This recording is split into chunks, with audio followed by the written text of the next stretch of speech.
Hello everyone. So, ito yung today's the day. Kagaya nung sinabi ko kanina sa isang video ko na yun, finally nagkaroon na ako ng peace of mind kasi hindi na ako mag-worry, hindi na din ako yung bang tawag doon, palaging stress, kakaisip kung kung meron ba akong sakit, like yung pinag-worry ko is yung lump sa breast ko kasi few months ago nagpa-ultrasound ulit ako, and then my doctor said na yung isang lump ko is lumaki siya. So ayan, from then palagi akong stress, palagi akong nag-iisip na baka ba may cancer na ako, although sinabi ng doctor sa akin na nothing to worry kasi benign naman siya, pero still, syempre ikaw may lump ka and lumaki, syempre mag-worry tayo, may stress tayo, kakaisip na baka, di ba?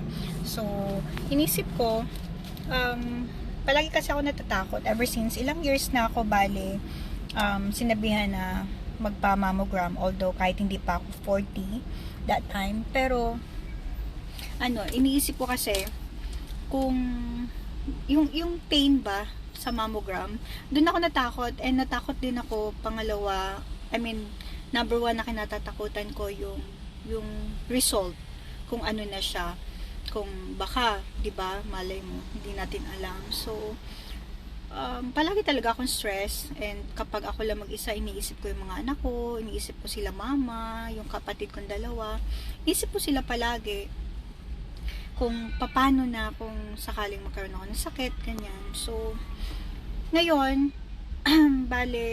natapos na nitong araw na to, natapos na yung mammogram ko and ultrasound, and finally nabundutan ako ng tinik sa dibdib ko ba, kasi hindi pala masakit yung mammogram na talagang kinatatakutan ko kung ano yung pain na dadanasin ko, mararamdaman ko on that time, pero hindi naman pala masakit. Pero ang lahat ng halos nagsasabi sa akin, masakit yung mammogram, and then nag-YouTube ako, nanonood ako ng mga sa YouTube na mga video, parang ang sakit kung titingnan, pero pag nandun ka na, wala naman pain, tama lang, yung parang naipit lang or something ganun, hindi naman siya yung talaga masakit. So pero kanina before mag-start, nagbe-base pa lang ako ng gown doon sa cubicle. Talagang naluluhan na ako, naiyak na ako kasi iniisip ko, paano kung yung result, tapos masakit, tapos yung result, iniisip ko na, pahalo-halo na iisip ko. Tapos nung pinapasok na ako dun sa room kung saan gagawin yung mammogram ko, ayun na, in-explain sa akin kung anong gagawin, ganito, ganyan. So, lalo na ako na talaga, yung naiyak na ako, kasi natakot na ako dun sa kung paano, 'di ba, biglaan, kasi meron akong pain na nararamdaman before, and kahit after na ng period ko, meron akong pain. So naghalo-halo na ba yung isip ko na baka nga talaga yung lumaking lump, yung mga ganun na ba, halo-halo na sa sa utak ko.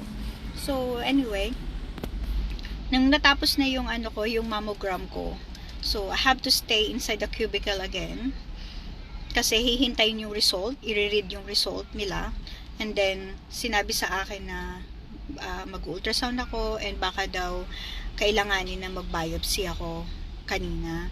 So yun, lalo na ako nung nag-iisip, natatakot ako kung ano yung result. Tapos pag after I think 30 minutes, yun, tinawag na ako doon, mag-ultrasound na ako. So dun sa ultrasound naman, na-relax ako kasi Pilipina yung nag-check sa akin. So kwentuhan kami and everything. So sinabi naman niya sa akin na, hindi, wala to, cyst lang to. Wala ako masyado nakikitang cyst ngayon, na lump ngayon. So ang cyst pala is come and go.